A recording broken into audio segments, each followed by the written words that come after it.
I recently saw Dune Part 2 at the theater, and I saw it in 4D, which, if you've never seen a movie in 4D before, it's worth going to at least once just for the experience because it is crazy. You get water and air blown at you, and the seats rock, and they don't just gently vibrate. No, it's like you're on a roller coaster, and everyone in the theater is screaming and laughing whenever the seats get really out of control. And it's also useful for me because it prevents me from falling asleep. And that's no shade to Dune, but these days I tend to doze off for at least a few minutes in a 3-hour movie. Do they even make 90-minute movies anymore? Anyway, I want to talk about it because I am Daisy Ex Machina, the drag queen detective who investigates all things speculative in science fiction, fantasy, and horror. So I liked Dune Part 1, even though I thought the script was a little too heavy on the exposition, which ironically is what people said about Netflix's Avatar in the comments to my Avatar video. And by the way, I don't disagree that the Avatar script could have been better, but from the comments, I sense a lot of people were reiterating the YouTuber Dylan is in trouble, who really roasted the Avatar script. But I don't think it was fatal in Avatar, and I did not think it was fatal in Dune Part 1. Though, if you want to check out my video, I did suggest how the script could have avoided some of the heavy exposition. And I thought that the movie may have followed the plot of the book too closely. Sometimes you need to change a script when you do an adaptation from book to movie. Anyway, we're not going to go there. But I also wanted to mention that I'm one of the very few people who liked the 1984 version of Dune by director David Lynch, who was the creator of the really wild Twin Peaks TV show. Now, I saw Lynch's Dune on opening weekend, and I know it was opening weekend because the theater was packed, which I don't think continued to the second weekend. I remember I was in college and I convinced my roommate to take me to the movies because he had a car, so it was me, him, and his girlfriend. And about halfway through the movie, he leaned over and said, "Could we leave now?" It was that bad, but I begged him to let us stay to the end. And yes, the movie is a little bit incomprehensible to anyone who didn't read the books, but I loved it. I really liked the David Lynch version. I love that gothic, ornate setting and costume designs. I thought it gave the spaceships and the future tech an ancient and historical patina. So anyway, now I've seen Dune Parts 1 and 2, both of which were directed by Denis Villeneuve, and I kind of missed some of the qualities that Lynch brought to his version of Dune. Now, I think the Villeneuve version is a better film. It's easier to watch, clearer than the Lynch version, which is, I guess, not a very high bar, and it's obviously the more successful and accessible movie to the general public. So this is not an argument in any way, shape, or form that David Lynch's version is better, but there were a lot of things I thought were better in terms of the performances or interpretations. So my idea is to have a contest between the interpretations of David Lynch and Denis Villeneuve, who did it better. So first off, let's just get it out of the way, the Spacing Guild. If you aren't aware, the Spacing Guild have these steersmen who are humans who have absorbed so much spice that their bodies have been altered. And Lynch went to town on that. And the Denis Villeneuve version, were they even in the movie? Now, something I'm just a little bit gobsmacked over is for Villeneuve, I don't believe he really addressed why spice is so important in this world. And as anyone who read the books know, spice allows the guild steersmen to expand their minds so much that they can fold space, allowing instantaneous travel to different star systems. Without spice, the whole galactic empire would collapse. Spice also allows the Bene Gesserit priestesshood to see into the future, except for that one little spot that only the Kwisatz Haderach can see. But why spice is really important to the Bene Gesserit isn't explained in the Villeneuve movies. And I think it's just weird that the whole reason why Arrakis and spice is so important isn't really explained in the Villeneuve versions. Now, spice, I believe, was inspired by psilocybin or psychedelic experiences, so maybe it's an anti-drug stance he takes. He doesn't want to glamorize drugs. I don't know. If you have an opinion, let me know down in the comments. And while you're there, do me a huge favor and like this video and maybe subscribe to my channel. Anyway, because the Spacing Guild seems to be MIA in Villeneuve's version, the win has to go to David Lynch. By the way, I had this book of illustrations back in the 70s called Bartlett's Guide to Extraterrestrials, which had an interpretation of a Space Guild member, which I really quite liked. So let's now go to House Atreides. We have Kyle MacLachlan as Paul Atreides versus Timothée Chalamet. And Chalamet is one of those actors who's just getting so overused. He's in so many movies recently. It's easy to get a little bit sick of him, but he's very attractive and has brought a presence to the movies that I did not expect.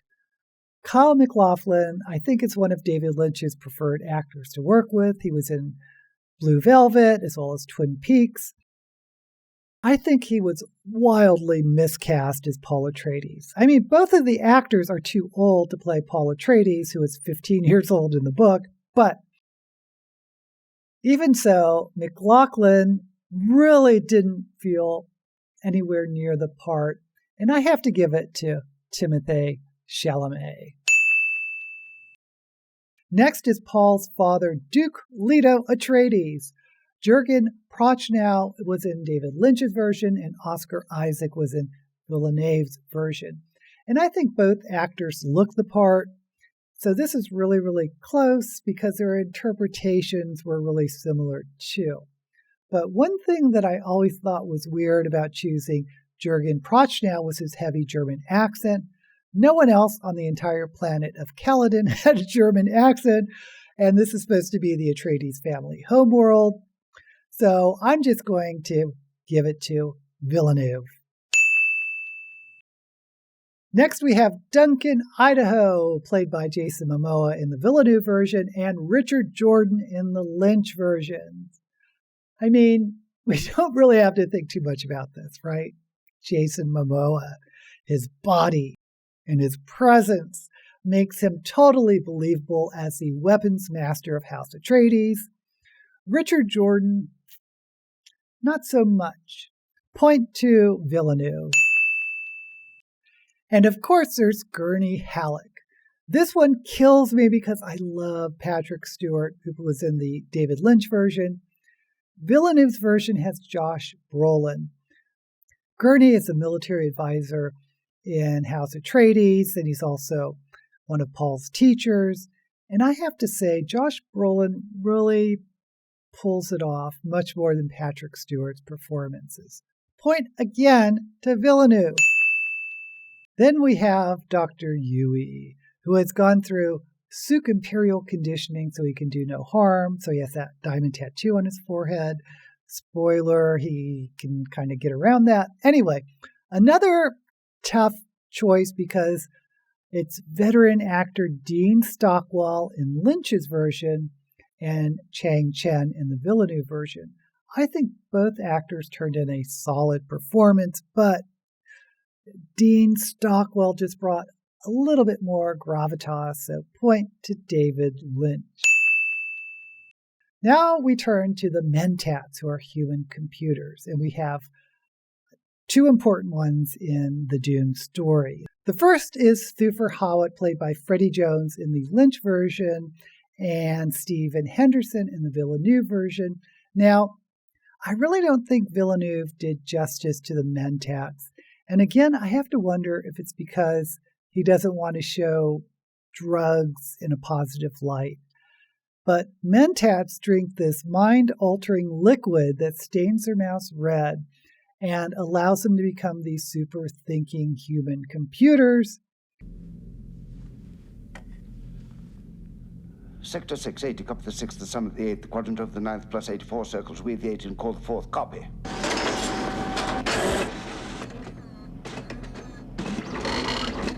Eight, Thufir Hawat, Mentat, Master of Assassins. Did you get that at all in the Villeneuve version?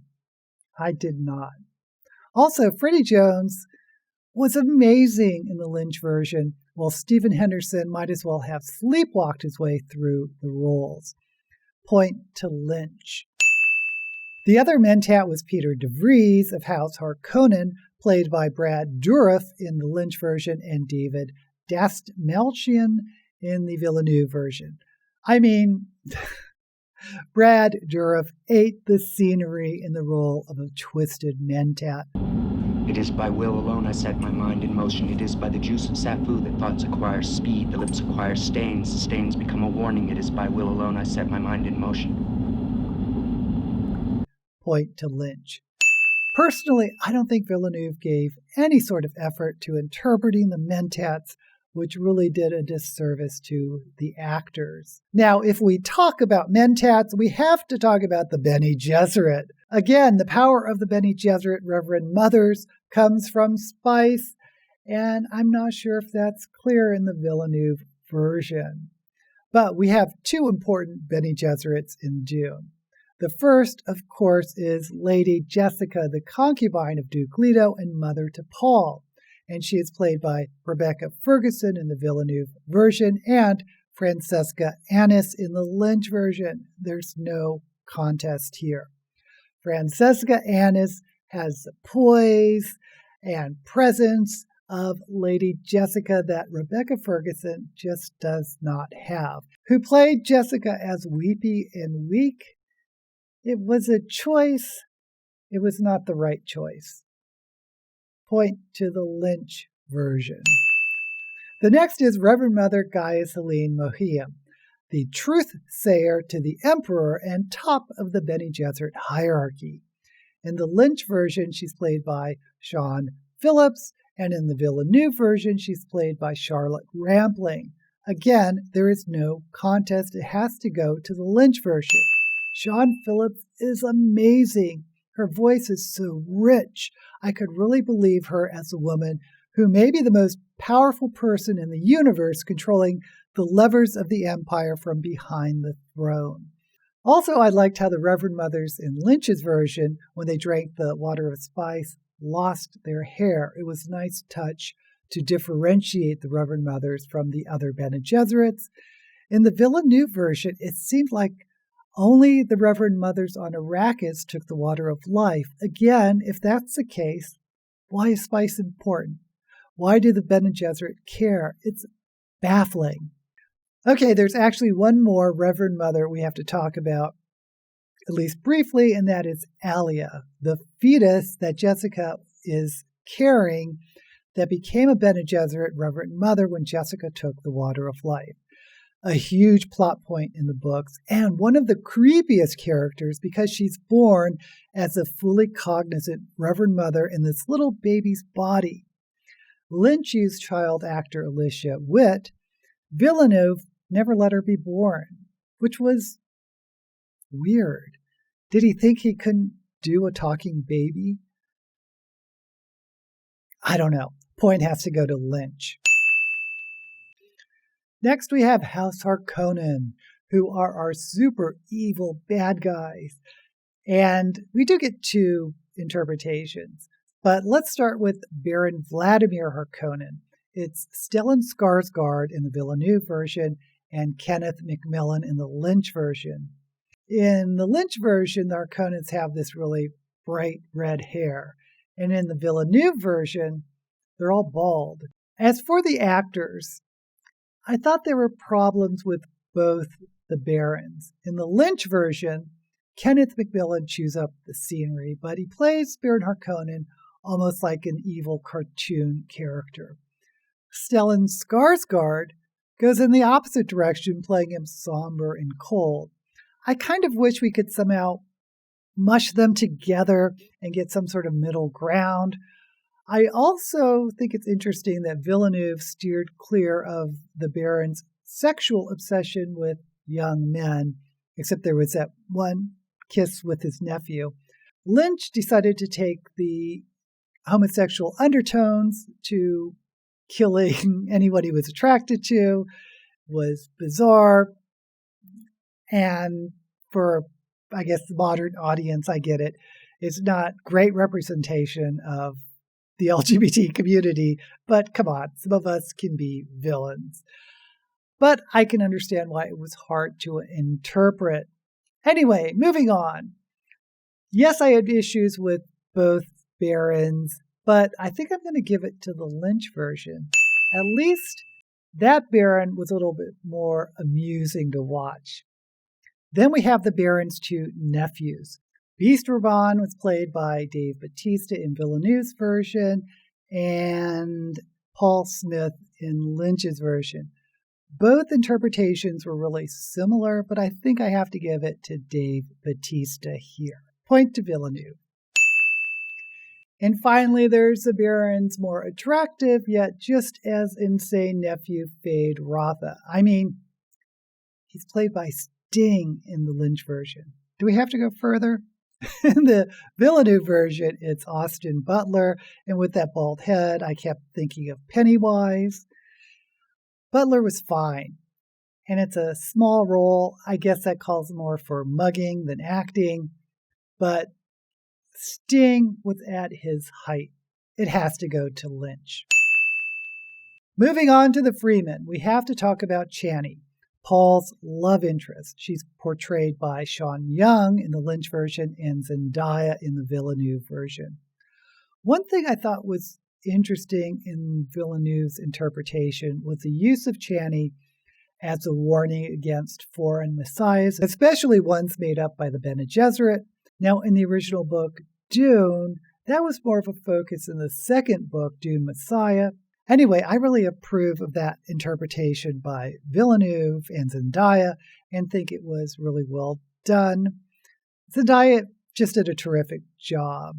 And in my opinion, she could have had one of the strongest performances in Villeneuve's films. So, point to Villeneuve. Then we have Stilgar, the Fremen leader, who believes in Paul. He's played by Javier Bardem in the Villeneuve version. And I love that one scene where some Fremen were talking to Paul, and they said something like, you can tell Stilgar is from the South because of his accent. That was really well done.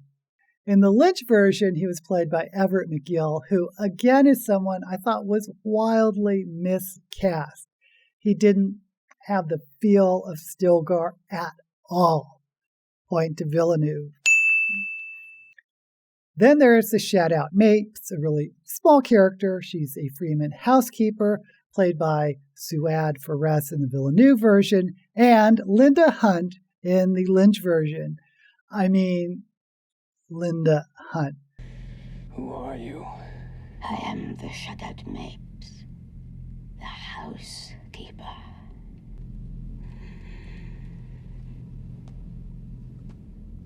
She hammed it up big time, and I loved it. Point to Lynch. Dr. Liet Kynes, the imperial representative who joins the Fremen, is played by a really big-name actor in Lynch's version, Max von Sydow. In the Villeneuve version, Dr. Kynes is given a gender swap and played by Sharon Duncan Brewster.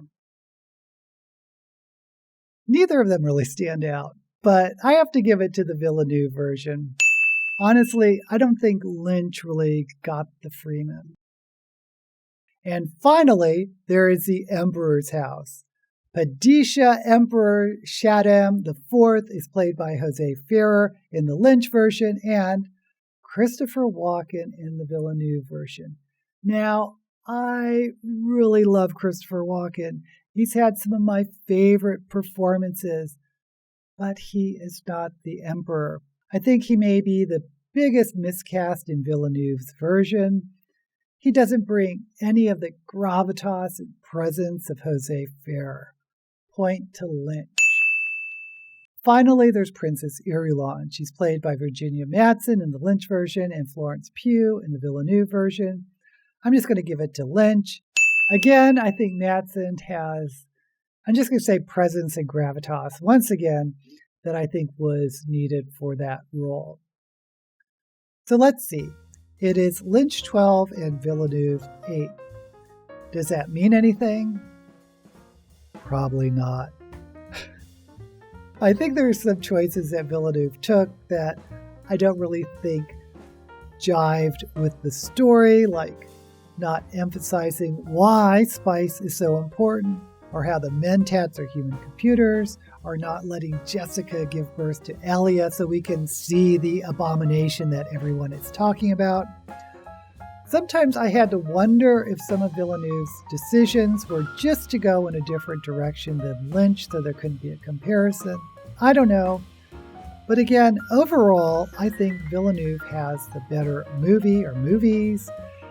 Undoubtedly, it's more successful than the Lynch movie.